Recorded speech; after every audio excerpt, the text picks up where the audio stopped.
एक interesting company के बारे में देखते हैं, ईपैक प्रीफैब टेक्नोलॉजी। ठीक है, ये कंपनी करती क्या है, ये कंपनी बेसिकली स्टील के वेयर हाउसेस और ऐसे ये आपके बनाती है, कंस्ट्रक्शन ऐसे करके देती है।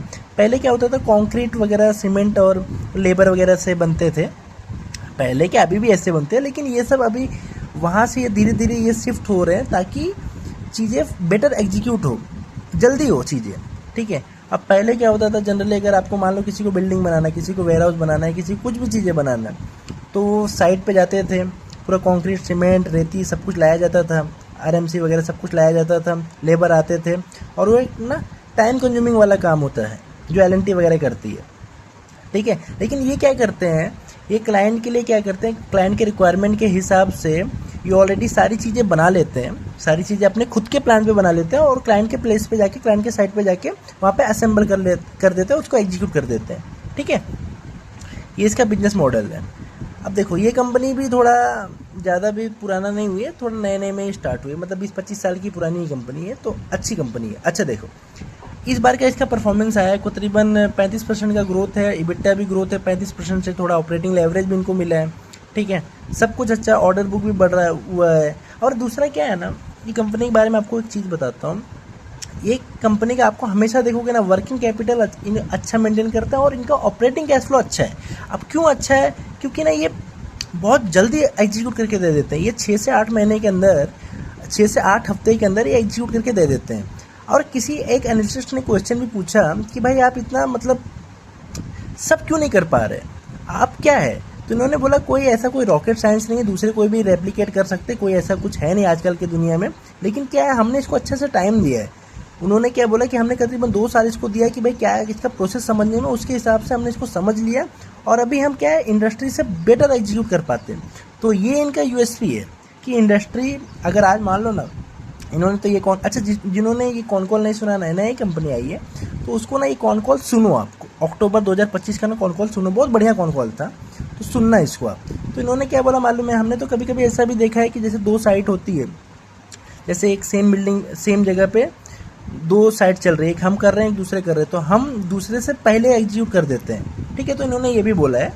और दूसरा क्या है इनका, देखो ना, अगर आप कैश फ्लो, आपको मैं कैश फ्लो का बोला, कैश फ्लो का क्या है इनका, देखो 95 to 90% कम ये जो रेवेन्यू आता है ना प्राइवेट सेक्टर से आता है, प्राइवेट सेक्टर से आता है। ठीक है, अब प्राइवेट सेक्टर में ना पैसे की कोई दिक्कत नहीं रहती, पैसे फटाफट आते हैं एज़ कम्पेयर टू गवर्नमेंट वाले तो लटका देते हैं।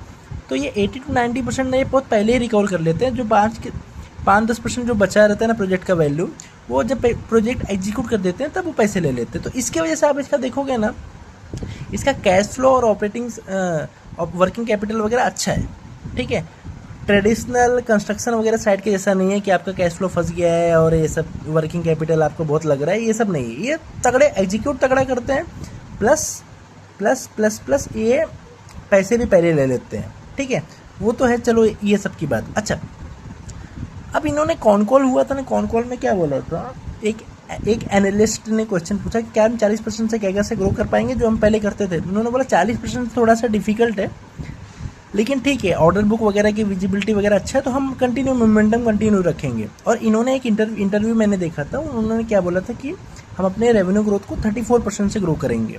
ठीक है, एवरेज पकड़ लो 30 से 35%, पत्थर की लकीर मत समझो, उन्होंने 34% बोला था, लेकिन 30 से 35% का आप समझो। तो एक एनालिस्ट ने क्वेश्चन पूछा कि हाँ भाई, हम आपने सुना है कि ऐसे आपने 30 से 35% दिए, तो उन्होंने कुछ क्लैरिफाई नहीं किया, पहला चीज़। ठीक है, तो रेवेन्यू गाइडेंस का लेके मैं आपको बता रहा हूँ, एक एनालिस्ट ने 40% का क्वेश्चन पूछा तो उन्होंने सीधा मना कर दिया, लेकिन 30 से 35% में उन्होंने कुछ बोला नहीं, बल्कि एक इंटरव्यू में 34% तो बोला ही था। ये आपको अभी एक चीज़ क्लियर हो गई। हाँ चलो, अभी ये इतना जो ये कर रहे हैं ना, ये कहाँ से ग्रोथ आएगी। अच्छा, ऐसे इंडस्ट्री में ना 2 चीज़ें देखी जाती है, एक ऑर्डर बुक और एक आपका कैपेक्स।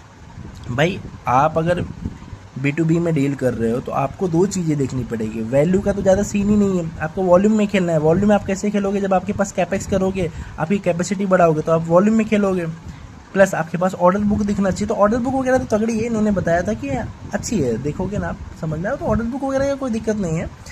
और ये क्या कर रहे हैं, इनकी जो एग्जिस्टिंग प्लांट है ना, इनके 3 प्लांट हैं और तीनों 85 to 90% की कैपेसिटी यूटिलाइजेशन पे काम कर रहे हैं। तो इन्होंने क्या बोला, हम उसको बॉटल नेक करेंगे। डी बॉटल नेकिंग मतलब क्या होता है भाई, एग्जिस्टिंग कैपेसिटी में ही थोड़ा सा रिसोर्सेज को अच्छे से यूज करेंगे ताकि उसके आउटपुट अच्छा मिले।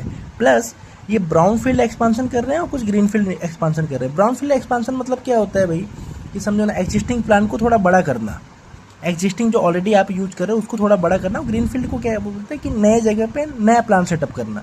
तो ये दो आप टर्म्स समझ लीजिए।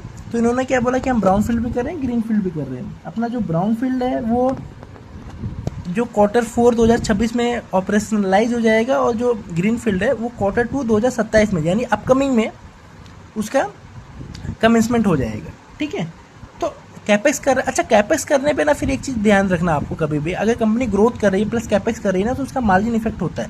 ठीक है, लेकिन इन्होंने क्या बोला, हम मार्जिन को भी प्रोटेक्ट करेंगे, 10.5 से 11.5% के मार्जिन पे ही हम काम करेंगे। प्लस मार्केट शेयर भी कैप्चर करेंगे। मार्केट शेयर मतलब टोटल मार्केट शेयर, उनका खुद का मार्केट, इबिट्टा मार्जिन भी मेंटेन रखेंगे, प्लस मार्केट शेयर भी कैप्चर करेंगे। ठीक है, और आरओई भी मेंटेन करेंगे। तो आरओई को मेंटेन करते हुए ग्रोथ करेंगे, यानी कैपेक्स की वजह से इनका आरओई और मार्जिन इफेक्ट, बेसिकली कैपेक्स की वजह से मार्जिन और इवेंचुअली आरओई इनका इफेक्ट नहीं होगा। इन्होंने कॉल में बोल दिया था, समझा एक चीज़।